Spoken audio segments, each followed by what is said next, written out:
Good morning, students. So, this is the second video of this chapter, that is, chapter 2 Microorganisms, Friend or Foe. In the previous video, we were discussing about the categories of microorganism. Previous video में हमने microorganisms की categories के बारे में पढ़ा था. 5 categories हमने पढ़ी थी: bacteria, algae, fungi, protozoa and viruses. Micro organisms को माइक्रो ऑर्गेनिजम्स इसलिए बोलते हैं क्योंकि ये सिर्फ माइक्रोस्कोप या फिर मैग्नीफाइंग ग्लास की हेल्प से ही हम देख सकते हैं. इनको अनएडेड या फिर नेकेड आइज से हम नहीं देख सकते. माइक्रो ऑर्गेनिजम्स के लिए सारे कंडीशंस फेवरेबल कंडीशंस होते हैं, इसीलिए ये कहीं पर भी सरवाइव कर सकते हैं. माइक्रो ऑर्गेनिजम्स हमारे हर तरफ मिलते हैं क्योंकि इनके लिए कोई पर्टिकुलर कंडीशन की ज़रूरत नहीं होती. पर्टिकुलर टेम्परेचर, ह्यूमिडिटी, सीज़न कुछ नहीं चाहिए इनको सरवाइव करने के लिए. इनके लिए सारे कंडीशंस फेवरेबल कंडीशंस हैं. लेकिन कुछ माइक्रो ऑर्गेनिजम्स फ्रीली एग्जिस्ट कर सकते हैं एनवायरनमेंट में और किसी को दूसरे ऑर्गेनिजम्स की ज़रूरत होती है. स्पेसिफिकली अगर बात करें तो वायरसेस ऐसे माइक्रो ऑर्गेनिजम्स होते हैं जिनको होस्ट ऑर्गेनिज्म की ज़रूरत होती है. होस्ट ऑर्गेनिजम्स वो होते हैं जिनकी बॉडी के अंदर ये माइक्रो ऑर्गेनिजम्स रहते हैं. प्लांट बॉडी हो सकती है, एनिमल बॉडी हो सकती है और दूसरे ऑर्गेनिजम्स की बॉडी में भी ये रह सकते हैं और बॉडी में रहकर ये वहीं पर रिप्रोड्यूस करते हैं, इसीलिए ये बॉडी में इंक्रीज होते जाते हैं. कुछ डिजीजेस भी माइक्रो ऑर्गेनिजम्स कॉज करते हैं, इसके बारे में भी हम प्रीवियस वीडियो में डिस्कस कर चुके हैं. Now in this video, we will start with 2.3 microorganisms and us. Microorganisms play an important role in our lives. हमारी लाइफ में माइक्रोऑर्गेनिजम्स एक बहुत ही इम्पॉर्टेंट रोल प्ले करते हैं. इनकी बहुत ज़रूरत भी होती है और ये हार्मफुल भी होते हैं. कुछ माइक्रोऑर्गेनिजम्स बहुत फ्रेंडली होते हैं, मतलब वो ह्यूमंस और बाकी ऑर्गेनिजम्स को हेल्प करते हैं अपने सर्वाइवल में, और कुछ ऑर्गेनिजम्स हार्मफुल होते हैं, इसीलिए वो डिजीजेस कॉज करते हैं. Some of them are beneficial in many ways, whereas some others are harmful and cause diseases. Same बात हो गई कि कुछ माइक्रो ऑर्गेनिजम्स जो होते हैं वो बेनिफिट करते हैं ह्यूमंस को और कुछ डिजीजेस कॉज करते हैं ह्यूमंस में. Let us study about them in detail. अब हम फ्रेंडली माइक्रो ऑर्गेनिजम्स और हार्मफुल माइक्रो ऑर्गेनिजम्स के बारे में डिटेल में स्टडी करेंगे. Starting with friendly microorganisms. Microorganisms are used for various purposes. They are used in the preparation of curd, bread and cake. अब micro organisms को friendly हम इसलिए बोलते हैं क्योंकि बहुत सारे पर्पसेस में हम माइक्रो ऑर्गेनिजम्स को डेलिब्रेटली यूज़ करते हैं, जैसे कि दही बनाने में, ब्रेड बनाने में और केक बनाने में माइक्रो ऑर्गेनिजम्स एक बहुत ही बड़ा रोल प्ले करते हैं. Microorganisms have been used for production of alcohol since ages. Curd, bread और केक के अलावा माइक्रो ऑर्गेनिज्म बहुत सालों से अल्कोहल बनाने में भी यूज में लिया जाता है. They are also used in cleaning up of the environment. Environment को साफ करने में भी माइक्रो ऑर्गेनिजम्स हेल्प करते हैं. For example, the organic waste, vegetable peels, remain of animals, faeces etcetera are broken down into harmless and usable substances by bacteria. Bacteria हमने पढ़ा था कि माइक्रो ऑर्गेनिज्म का टाइप है. तो ये बैक्टीरिया क्या करते हैं, ऑर्गेनिक वेस्ट जो होते हैं ना, जैसे कि एनिमल के फीसेस और वेजिटेबल पील्स, जो भी प्लांट्स और एनिमल वेस्ट है, उनका ब्रेक डाउन करता है. किस में ब्रेक डाउन करता है? हार्मलेस और यूजेबल सब्सटेंसेस में, ताकि वो फिर ह्यूमंस आगे यूज कर सकें. Recall that bacteria are also used in the preparation of medicines. In agriculture, they are used to increase soil fertility by fixing nitrogen.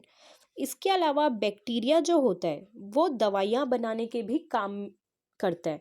Medicines की प्रिपरेशन में काम में लिया जाता है बैक्टीरिया, और एग्रीकल्चर में बैक्टीरिया सॉइल की फर्टिलिटी बढ़ाने में बहुत हेल्प करता है. कैसे हेल्प करता है? एटमॉस्फेरिक जो नाइट्रोजन है उसको फिक्स करता है. तो एटमॉस्फेरिक नाइट्रोजन अगर फिक्स हो गई तो सॉइल की फर्टिलिटी अपने आप इंक्रीज हो जाएगी। तो बैक्टीरिया के इतने सारे यूजेस हैं। सबसे पहले तो वो एनिमल और प्लांट वेस्ट को यूजेबल बना रहा है ताकि ह्यूमंस उसको यूज़ कर सकें, वो हार्मलेस हो जाते हैं सब्सटेंसेस। उसके बाद मेडिसिन्स बनाने में भी और सॉइल की फर्टिलिटी इंक्रीज करने में भी बैक्टीरिया हेल्प करते हैं। अब हम इन सारे चीज़ों को डिटेल में स्टडी करेंगे, starting with making of curd and bread. अब माइक्रो ऑर्गेनिजम्स दही बनाने में और ब्रेड बनाने में कैसे यूज़ में लिया जाता है, ये अब हम पढ़ेंगे। You have learned in class 7th that milk is turned into curd by bacteria. हमने क्लास 7th में ये पढ़ा था कि दूध दही में कैसे कन्वर्ट होता है बैक्टीरिया की हेल्प से। I saw that my mother added a little curd to warm milk to set curd for the next day.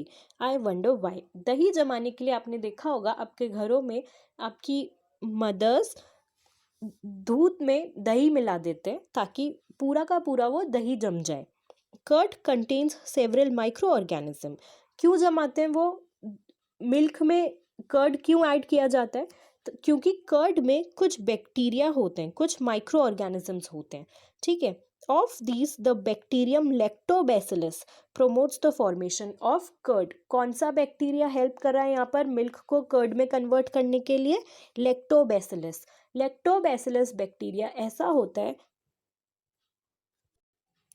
जो कर्ड में प्रेजेंट होता है। तो कर्ड को जब हम मिल्क में मिक्स कर देते हैं तो वो बैक्टीरिया पूरे मिल्क में फैल जाता है और पूरा मिल्क फिर कर्ड में कन्वर्ट हो जाता है। Bacteria are also involved in the making of cheese. इसके अलावा सिर्फ कर्ड बनाने ही नहीं, उससे चीज़ भी बनता है, पिकल्स भी बनते हैं यानी कि अचार, and many other food items. An important ingredient of रवा दैट इज सूजी idlis and bhaturas is curd.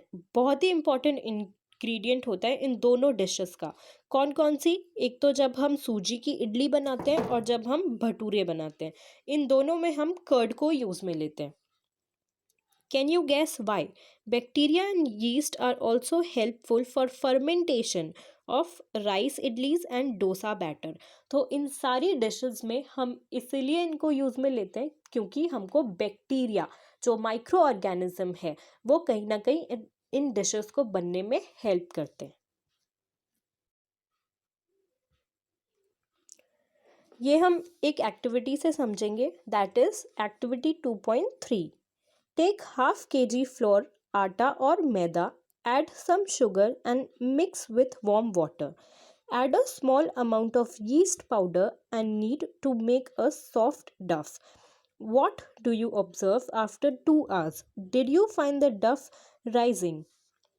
ठीक है, तो एक्टिविटी 2.3 करने के लिए आपको सबसे पहले आधा किलो आटा लेना है या फिर आप आधा किलो मैदा भी ले सकते हो। उसमें आपको थोड़ी सी चीनी मिलानी है, शुगर ऐड करनी है और एक गर्म पानी उसमें ऐड करना है। Add a small amount of yeast powder. उसके बाद आप क्या ऐड करोगे? गर्म पानी ऐड करने के बाद आप थोड़ा सा उसमें यीस्ट पाउडर भी डाल दोगे। उसको गूंद कर उसका एक सॉफ्ट डफ बना लोगे। आप देखोगे कि 2 घंटे के बाद वो डफ फूल जाएगा। Yeast reproduces rapidly and produces carbon dioxide during respiration. हमने उस एक्टिविटी में उस आटे के अंदर यीस्ट ऐड किया था, तो यीस्ट क्या करा? यीस्ट ने उसने रिप्रोड्यूस करना स्टार्ट कर दिया, और जब यीस्ट रिप्रोड्यूस करता है तो वो कार्बन डाइऑक्साइड प्रोड्यूस करता है रेस्पिरेशन के टाइम पे। तो उस कार्बन डाइऑक्साइड की वजह से हमको वो डफ थोड़ा सा फूला फूला नज़र आता है। Okay, understood? Bubbles of the gas fill the duff and increase its volume. तो कार्बन डाइऑक्साइड के जो बबल्स होते हैं जिनमें गैस होती है वो डफ को थोड़ा सा इंक्रीज्ड वॉल्यूम का बताते हैं। This is the basis of the use of yeast in the baking industry for making bread, pastries and cakes. इसीलिए yeast को ज़्यादातर यूज़ किया जाता है बेकरी में केक बनाने के लिए, पेस्ट्रीज और ब्रेड्स बनाने के लिए, क्योंकि yeast रिप्रोड्यूस करता है और रेस्पिरेशन के टाइम पर वो कार्बन डाइऑक्साइड रिलीज़ करता है, जिससे कि बबल्स होते हैं और उससे वो डफ या फिर वो केक, पेस्ट्रीज या ब्रेड जो होती है उसकी वॉल्यूम हमको थोड़ी सी इंक्रीज्ड दिखती है, यानी कि वो थोड़ा सा फूला फूला नज़र आता है। Now commercial use of micro organisms. Commercially micro organisms कैसे यूज़ में लिए जाते हैं वो हम पढ़ेंगे। Microorganisms are used for the large scale production of alcohol, wine and acetic acid. इस चैप्टर में हमने पहले पढ़ा था कि माइक्रो ऑर्गेनिज्म अल्कोहल के प्रोडक्शन के लिए बहुत सालों से यूज़ में लिए जा रहे हैं। तो अल्कोहल का प्रोडक्शन जो होता है वो कमर्शियली बहुत बेनिफिट होता है। तो अल्कोहल के प्रोडक्शन के साथ साथ वाइन और एसिटिक एसिड प्रोड्यूस करने के लिए भी, एसिटिक एसिड इज विनेगर, इन तीनों चीज़ों को प्रोड्यूस करने के लिए माइक्रो ऑर्गेनिज्म बहुत हेल्प करते हैं। कौन से माइक्रो ऑर्गेनिजम्स हेल्प करते हैं? Yeast is used for commercial production of alcohol and wine. जो अल्कोहल और वाइन का प्रोडक्शन है उसमें हम यीस्ट को काम में लेते हैं। For this purpose yeast is grown on natural sugars present in grains like barley, wheat, rice, crushed fruit juices etcetera. तो जो यीस्ट काम में हम लेते हैं उसको हम नेचुरल शुगर्स पर ग्रो करते हैं, जैसे कि ग्रेन्स पे ग्रो कर सकते हैं। कौन कौन से ग्रेन पर? बार्ली पर, वीट पर, राइस पर, या फिर हम फ्रूट जूसेस जो होते हैं उसमें भी यीस्ट को डालते हैं। इस कॉन्सेप्ट को समझने के लिए हम एक और एक्टिविटी परफॉर्म कर सकते हैं। Activity 2.4, take a 500 ml beaker filled into 3/4 with water. हमको एक 500 ml की बीकर लेनी है जिसको हमको 3/4 वाटर से भर देना है। Dissolve 2-3 table spoon of sugar in it. तो हमको उस बीकर में जो हमने पानी डाला उसमें हमको 2 से 3 चम्मच चीनी ऐड करनी है। Add half a spoon of yeast powder to the sugar solution. उस शुगर सॉल्यूशन में पिछली एक्टिविटी की तरह हमको इस एक्टिविटी में भी यीस्ट पाउडर जो होता है वो ऐड करना है। Keep it covered in a warm place for 4 to 5 hours. और उस बीकर को जिसमें हमने पानी, चीनी और यीस्ट डाला उसको हमको 4 से 5 घंटे के लिए किसी जगह पर ढककर रख देना है। Now smell the solution. Can you get a smell? हमको उसमें से कुछ स्मेल आएगी और वो बहुत ही स्ट्रॉन्ग स्मेल आपको आएगी। This is the smell of alcohol as sugar has been converted into alcohol by yeast. Yeast क्या करता है? जो हमने यीस्ट डाला ना उस बीकर में, वो उस शुगर को अल्कोहल में कन्वर्ट कर देगा, इसीलिए जो हमको स्मेल आएगी वो अल्कोहल की स्मेल आएगी। This process of conversion of sugar into alcohol is known as fermentation. इस चैप्टर के स्टार्टिंग में हमने पढ़ा था कि माइक्रो ऑर्गेनिजम्स जो होते हैं वो फर्मेंटेशन की प्रोसेस में हेल्प करते हैं। तो यहाँ पर यीस्ट ने क्या किया? शुगर को अल्कोहल में कन्वर्ट कर दिया। तो इस पूरी कन्वर्जन की प्रोसेस को ही हम फर्मेंटेशन बोलते हैं। This process of conversion of sugar into alcohol is known as fermentation. Moving forward, medicinal use of microorganisms.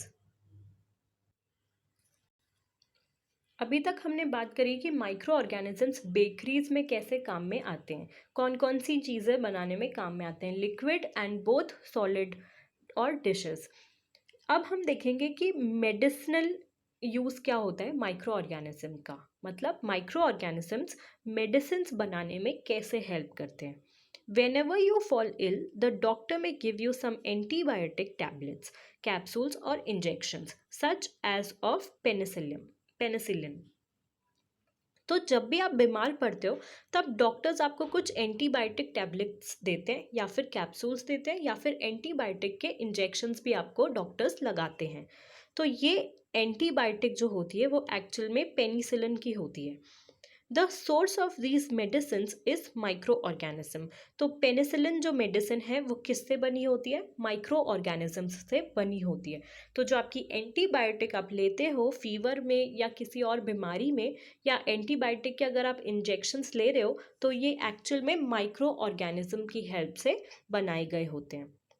These medicines kill or stop the growth of disease causing microorganisms. तो ये penicillin क्या करता है? बाकी जो micro organism की growth हो रही होती है, जो हार्मफुल माइक्रो ऑर्गेनिजम्स आपकी बॉडी में ग्रो होते हैं, उनको स्टॉप करता है और उनकी ग्रोथ को रोकता है। तो फ्रेंडली माइक्रो ऑर्गेनिज्म क्या कर रहे हैं, हार्मफुल माइक्रो ऑर्गेनिजम्स को रोक रहे हैं, उनकी ग्रोथ को रोक रहे हैं। सो इन मेडिसिन को हम एंटीबायोटिक्स बोलते हैं। These days, a number of antibiotics are being produced from bacteria and fungi. ये एंटीबायोटिक पेनिसिलिन जो होता है या फिर दूसरे एंटीबायोटिक्स जो होते हैं वो माइक्रो ऑर्गेनिजम्स बनाने में हेल्प कर रहे हैं, लेकिन स्पेसिफिकली अगर बात करें तो बैक्टीरिया और फंजाई, इन दोनों से ये एंटीबायोटिक्स बनती हैं। Streptomycin, tetracycline and erythromycin are some of the commonly known antibiotics which are made from fungi and bacteria. तो ये तीनों एंटीबायोटिक्स जो हैं वो फंजाई और बैक्टीरिया से ही बनाए जाते हैं। The antibiotics are manufactured by growing specific microorganisms and are used to cure a variety of diseases. Understood? इसका मतलब सिंपल है कि एंटीबायोटिक्स को मैन्युफैक्चर करने में, उसको बनाने में कौन हेल्प कर रहा है? माइक्रो ऑर्गेनिजम्स हेल्प कर रहे हैं। कौन कौन से माइक्रो ऑर्गेनिजम्स हेल्प कर रहे हैं? फंजाई और बैक्टीरिया उनको बनाने में हेल्प कर रहे हैं। और उनके प्रोडक्शन से क्या हो रहा है? डिजीजेस कॉज नहीं हो रही है, क्योर हो रही हैं। डिजीजेस क्योर हो रही है क्योंकि वो हार्मफुल माइक्रो ऑर्गेनिजम्स की ग्रोथ को रोकते हैं हमारी बॉडी के अंदर। Antibiotics are even mixed with the feed of livestock and poultry to check microbial infections in animals. Previous chapter में हमने एनिमल हस्बेंड्री के बारे में पढ़ा था कि जब डेयरी प्रोडक्ट्स या फिर यूजफुल कमर्शियल प्रोडक्ट्स पाने के लिए एनिमल्स को किसी एरिया में रखा जाता है और उनकी केयर करी जाती है, उनको प्रॉपर फूड, न्यूट्रिशन सब कुछ प्रोवाइड कराया जाता है, तो हम उसको एनिमल हस्बेंड्री बोलते हैं।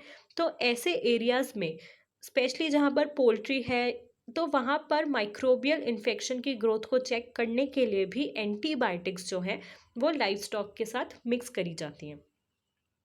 तो उससे क्या होता है कि कोई अगर इन्फेक्शन हो रहा है, माइक्रोबियल इन्फेक्शन अगर वहाँ पर है, तो ये एंटीबायोटिक्स उस माइक्रोब की ग्रोथ को रोक देता है और वो इन्फेक्शंस एनिमल्स में वहीं पर रुक जाता है और ख़त्म हो जाता है। सो एंटीबायोटिक्स ऐसी एरियाज़ में भी बहुत काम करते हैं, पोल्ट्री फार्म्स में और एनिमल हस्बेंड्री वाले एरियाज़ में।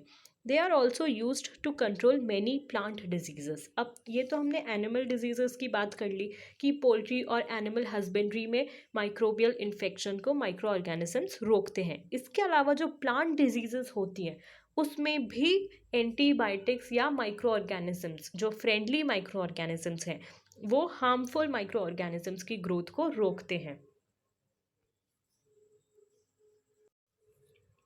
Okay, understood? Now in the next video, we will talk about vaccine.